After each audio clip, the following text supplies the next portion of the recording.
How do you spend a quiet weekend? Ours was filled with simple things. Giving our dog a bath, trimming his paw hair, and sharing a pot of tea at home. Hi, I'm Len. Before the real work began, I cleaned up the sink and got some warm water ready for our dog.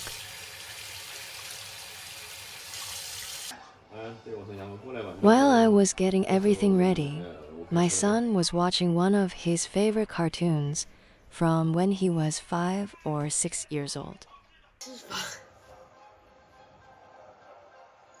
He's 12 now, but somehow he still enjoys it just as much. Our dog seemed completely unaware of what was about to happen. He was too busy playing with my son to realize that bath time was only a few minutes away.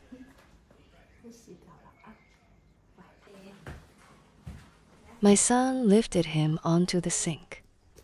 Before he could react, bath time had officially begun. By now, he had figured out exactly what was going on. His expression said it all.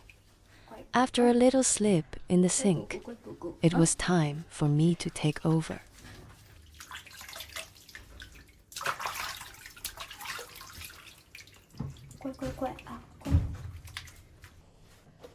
Three months ago, our dog became part of the family as a birthday gift for my 12-year-old son.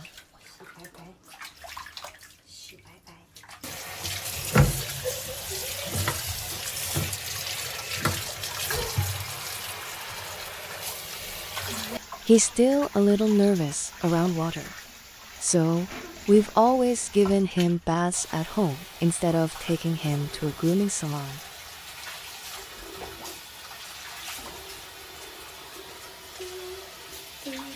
By now, this was already his 5th bath. Even so, he still seemed unsure about the whole idea. This time, he was actually quite cooperative. The hardest part was over. Next came the long process of drying all that fluffy fur. I did my best to soak up as much water as possible with a towel. My son, meanwhile, thought it was the perfect time to tease him with his least favorite toy. The look on our dog's face was priceless. A few seconds later, he was already barking his complaints.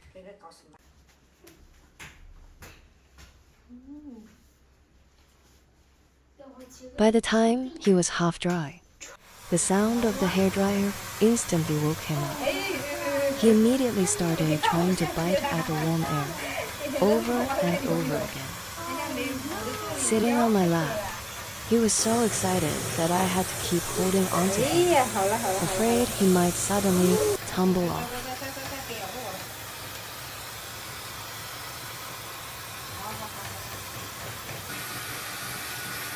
We were finally almost done drying his fur. By then, I was already covered in sweat. After playing with the warm air for so long, he seemed to run out of energy. He quietly rested on my lap and let me finish blow-drying him.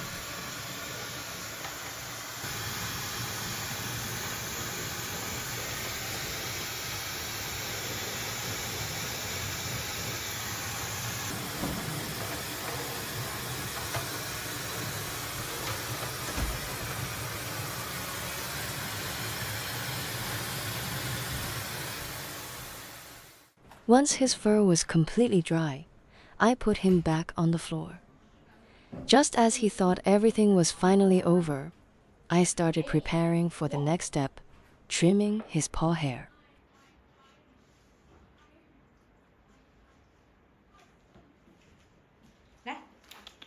I accidentally dropped the trimmer. For a moment, I thought it had hit our dog. Luckily, he was fine. I looked at him and laughed with relief. The trimmer was ready, my husband was ready. The only one who wasn't ready was our dog.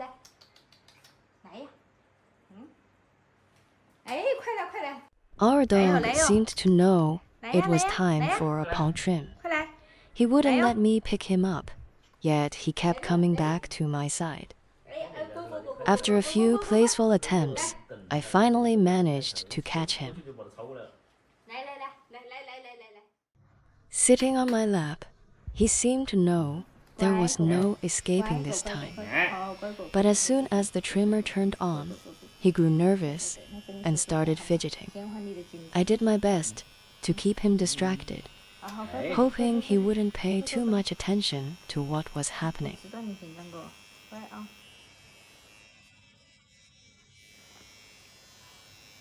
In the end, I asked my son to bring over our dog's favorite toy.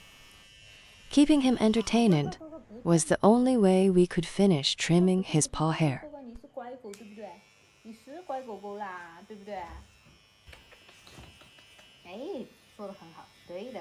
With our dog finally distracted, my husband quickly got to work. When it comes to patient, detailed tasks like this, he's usually better at them than I am.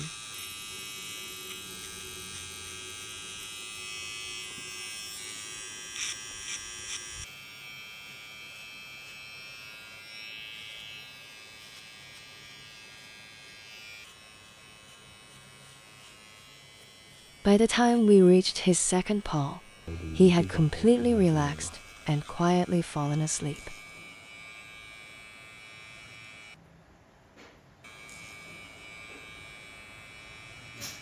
My husband isn't a big fan of jobs like this, but once he agrees to help, he becomes surprisingly serious about every little detail. His little paws were finally all trimmed. It wasn't a big accomplishment, but somehow it felt like we had finished the most important thing of the day. With everything finally done, my husband grabbed a lint roller and started removing the dog hair from my legs. There seemed to be fur everywhere.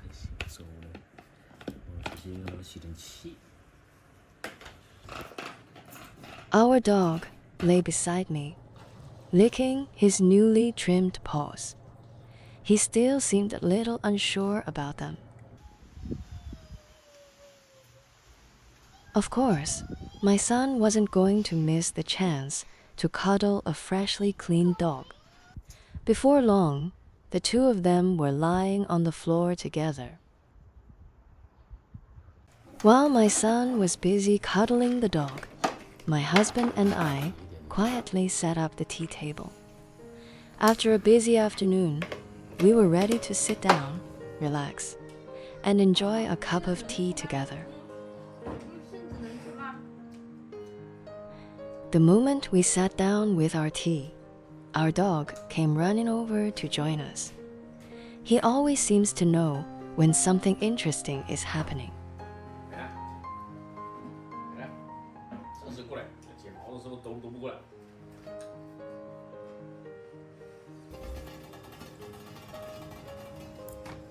My husband poured hot water over some meicha leaves, a traditional Chinese herbal tea. I've always liked its gentle bitterness and the sweetness that slowly follows. As we sipped our tea, we talked about old stories and memories we still laugh about today. Life never stops moving forward, yet so much of what we cherish comes from moments that have already passed. Perhaps that's what makes ordinary days like this so special. One day, today will be a memory too. I'm Len, sharing quiet life in China.c in the next video.